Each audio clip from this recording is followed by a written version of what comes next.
Bab 3248. Pohon Dewa. Dalam mendengar kata-kata alam ilusi, ekspresi wajah Mileye seketika menjadi sangat buruk. Sialan. Apakah namaku begitu terkenal? Dia ini anjing tahu semua itu. Di tengah pertempuran, semua orang menatap Mileye dengan ekspresi aneh yang sangat kuno dan aneh. Mileye memandang Adit Li, dan Adit Li segera berkata, "Tuan Muda Ye, ini bukan urusanku. Aku tidak pernah pergi ke belakang pintu ruang waktu itu."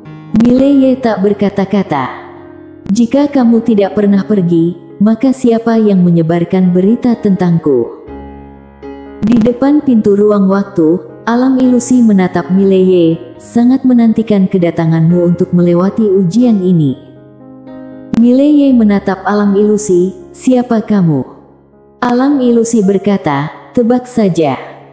Mileye tanpa ekspresi, "Aku tebak ibumu." Alam ilusi berkata, "Menunggumu." Setelah itu, dia berbalik dan masuk ke dalam pintu ruang waktu dan segera, pintu ruang waktu dan jalan hidup mati itu menghilang. Segalanya kembali seperti semula di dunia. Di tengah pertempuran, semua orang merasa agak terharu. Seseorang berhasil melewatinya. Sementara mereka harus bertahan di sini, tanpa tahu berapa lama lagi. Pada saat itu, tiba-tiba seorang tua di samping Mileye berkata, "Tuan Muda Ye, aku adalah Janto, kenalan yuk." Mileye menatap tua itu, tersenyum, "Aku Mileye dan ini Putri Kara, temanku." Janto berkata dengan senyum, "Kapan Tuan Muda Ye berencana untuk melewati ujian ini?" Mileye berpikir sejenak, lalu berkata, "Harus menyelesaikan urusan di bawah dulu." Janto berkata dengan serius, "Baiklah. Jika Tuan Muda Ye membutuhkan sesuatu, katakan saja." Mileye bertanya, "Bisakah kami pergi ke bawah?" Janto menggelengkan kepala, "Tidak bisa." Mileye bingung, "Mengapa?" Janto tersenyum pahit, "Mereka yang memasuki ruang waktu 0 derajat, tidak bisa keluar lagi. Ini adalah hukum besar yang ditetapkan oleh aturan kebenaran. Jika kami turun, itu akan merusak keseimbangan." Mileye berkata dengan serius, "Apakah ini ditetapkan oleh Tuan Besar Kebenaran Agung ini?" Janto mengangguk, "Ya." Mileye ragu sejenak, lalu berkata, "Kami berdua harus bisa turun, bukan?" Dia sekarang sama sekali tidak tertarik untuk melewati ujian ini. Tidak perlu dikatakan lagi, petir dari guntur Tao di Ono-san sudah cukup untuk menghancurkannya menjadi serpihan. Kekuatan masih terlalu lemah, harus pergi dan berlatih lagi beberapa saat. Mendengar perkataan Mileye, Janto ragu sejenak, lalu berkata, "Tidak tahu. Kamu bisa mencobanya." Mileye melihat sekeliling, lalu berkata, "Dari mana aku harus kembali?" Janto berkata, "Kamu bisa mencoba langsung melintasi ruang waktu." Mileye mengangguk sedikit, lalu membuka telapak tangannya dan pedang biru gaib muncul di tangannya. Pada saat berikutnya, ruang waktu di sekitarnya langsung bergetar. Tetapi pada saat ini, kekuatan yang menakutkan tiba-tiba muncul di sekitarnya. Melihat pemandangan ini, Janto dan Adit Li segera mundur, menjauh dari Mileye. Mileye mengedipkan mata, apa yang terjadi? Pada saat itu, awan hitam tiba-tiba muncul di atas kepala Mileye dan segera setelah itu, petir menyambar-nyambar. Melihat pemandangan ini, wajah Mileye seketika memucat. "Sial. Petir ini sama persis dengan petir di Ono-san. Apa ini?" Saat petir hendak turun, Mileye tiba-tiba berkata, "Jangan memaksa aku." Setelah suara itu terdengar, awan hitam di langit tiba-tiba bergetar dan segera setelah itu, kilat menghilang, awan hitam perlahan-lahan lenyap. Semua orang terpaku. Mileye menatap Janto dan Adit Li, dua orang, "Sampai jumpa nanti." Setelah berkata demikian, ia dan Putri Kara langsung menghilang. Di tempat yang sama, setelah beberapa saat terdiam, Janto melihat Adit Li, dan dengan pelan ia berkata, "Kamu tidak berbohong." Raja pengandal dukungan ini agak melebihi batas. Adit Li dengan serius berkata, "Kamu belum melihat yang lebih berlebihan, Janto." Sementara itu, gadis kecil berpakaian putih juga merasa agak terkejut. Sialan. Beruntung saat itu tidak menyerang orang aneh ini, kalau tidak, mungkin dirinya sudah mati. Seperti kata pepatah kuno, selama ribuan tahun, 3 keluarga besar tidak boleh diusik. Yang bernama Ye, yang bernama Xiao, yang bernama Lin. Mileye dan Putri Kara kembali ke Kaisar Kuno dan keduanya tetap diam. Tidak bisa dipungkiri, perjalanan ke ruang waktu 0 derajat telah menyebabkan guncangan batin yang cukup besar bagi keduanya.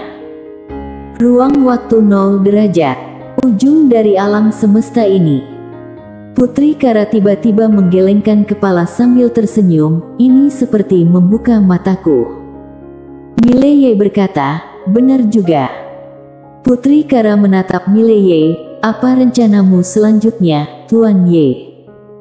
Mileye menjawab, "Mendirikan akademi, meningkatkan kekuatan." Putri Kara melihat Mileye, "Aku mewakili Kaisar Kuno mengundang Tuan Muda Ye untuk membuka Akademi Guanxuan di Kaisar Kuno."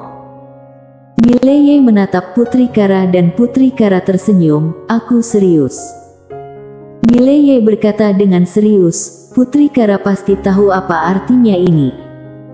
Putri Kara mengangguk, "Aku tahu."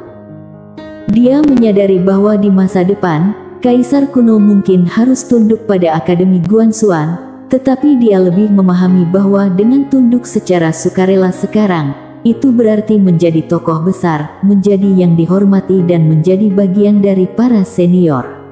Namun, jika menunggu sampai nanti, pada saat itu, Kaisar Kuno mungkin tidak akan mendapatkan perlakuan yang sebaik ini. Dan Akademi Guanxuan di masa depan pasti akan menjadi yang paling hebat di seluruh alam semesta. Suasana sudah jelas. Mileye mengangguk sedikit, "Aku berharap bisa mendapatkan bantuan Putri Kara." Putri Kara tersenyum, "Tentu bisa."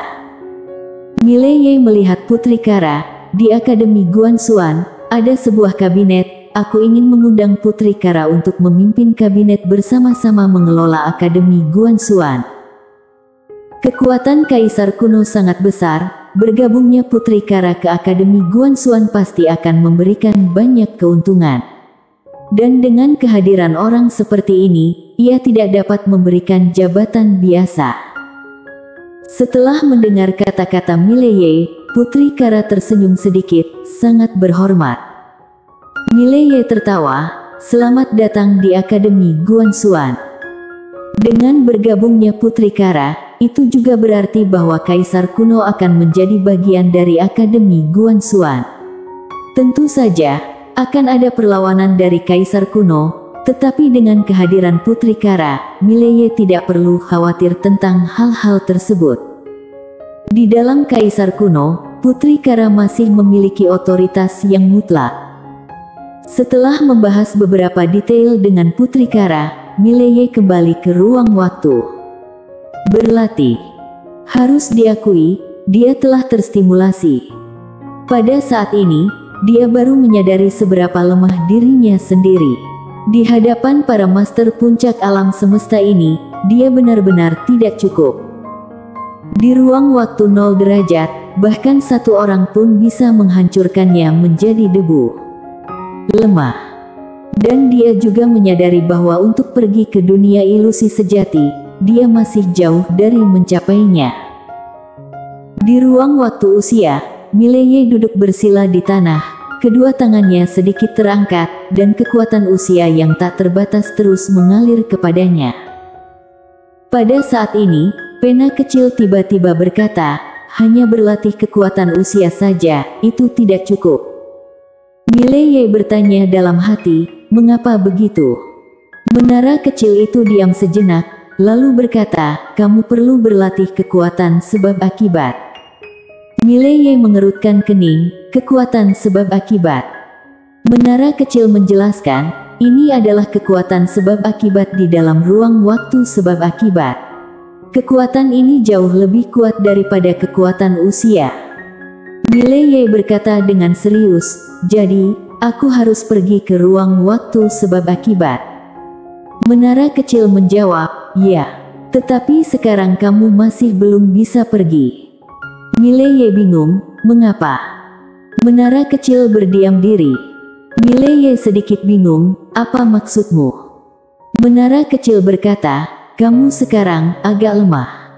Mileye muka langsung memerah.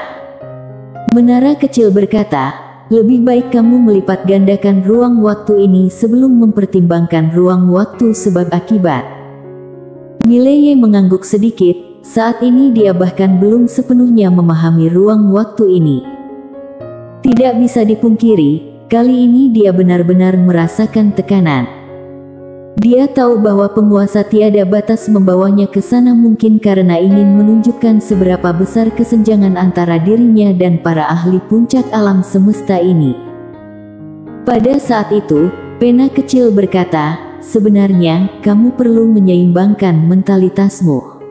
Orang-orang yang kamu temui di ruang waktu 0 derajat semuanya adalah tingkat monster tua. Mereka yang hidup selama ratusan juta tahun di sana dianggap sebagai pemula.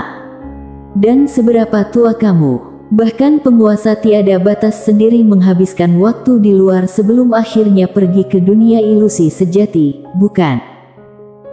Mileye berkata dengan serius, apakah maksudmu, aku harus meminta bantuan setelah pergi ke ruang waktu 0 derajat?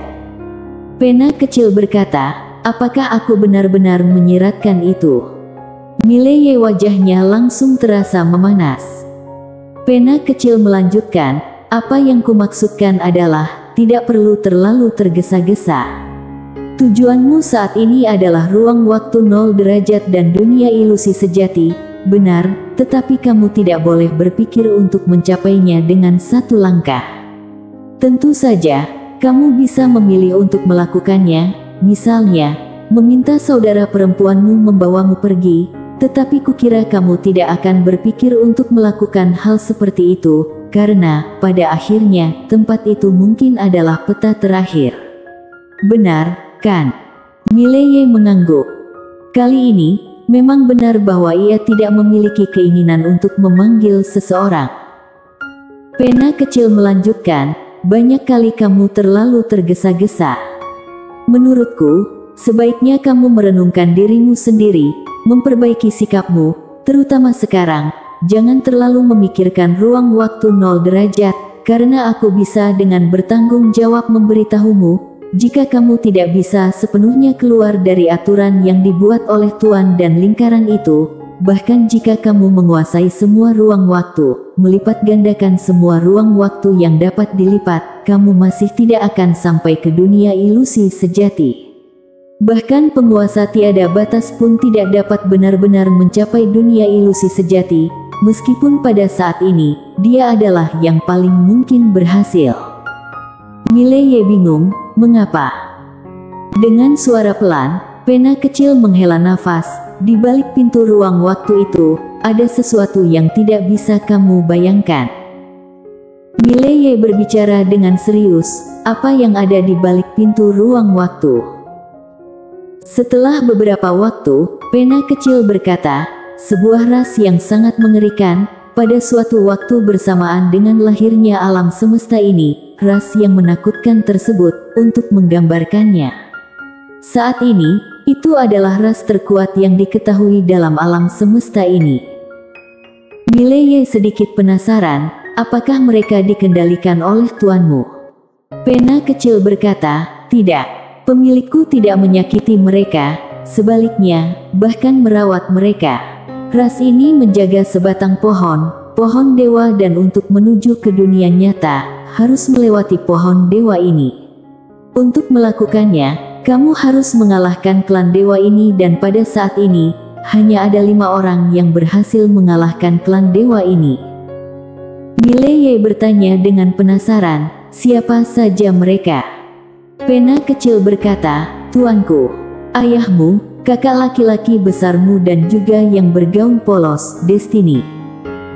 Mileye mengerutkan kening, ada satu lagi.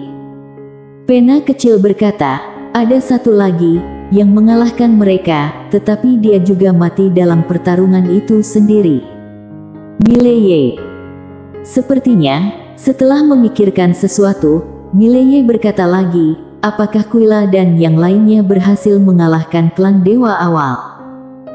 Pena kecil berdiam diri sejenak sebelum berkata, menurutku, mereka tidak melakukannya. Mileye tidak mengerti, mengapa? Pena kecil menjawab dengan suara rendah, beberapa dari mereka tidak naik dengan cara biasa, termasuk Quilla. Mileye mengernyitkan dahinya, mengapa begitu? Pena kecil menjelaskan, jika mereka naik secara langsung, mereka akan membawa aura dari pohon dewa awal pada tubuh mereka. Tetapi, Lianaye tidak memiliki aura tersebut, jadi sepertinya mereka menggunakan cara lain untuk masuk ke alam asli. Mileye bertanya dengan tegas, apakah mereka bisa mengalahkan klan dewa awal? Pena kecil berdiam diri untuk waktu yang lama sebelum berkata, apakah kamu ingin mendengar yang sebenarnya? Mileye mengangguk, tentu. Pena kecil mendesah pelan, menurutku, jika mereka berhadapan satu lawan satu, mereka mungkin tidak bisa mengalahkannya. Quilla mungkin bisa mencoba jika dia melakukannya sendirian. Mileye termenung. Pena kecil berkata, apakah kamu ragu-ragu? Mileye mengangguk. Pena kecil berkata, apakah kamu tahu dari bahan apa aku dibuat? Mileye mengernyitkan kening. Pena kecil menjelaskan, aku terbuat dari cabang pohon dewa awal. Saat ini, tidak ada yang lebih tahu betapa mengerikannya klan dewa awal daripadaku. Mileye diam sejenak sebelum berkata, Pena kecil, apa yang sebenarnya kamu sembunyikan dari kami? Pena kebenaran agung diam sejenak sebelum berkata, misalnya, aku pernah pergi ke alam asli, tapi aku tidak bisa bertahan di sana dan harus kembali. Mileye bersambung.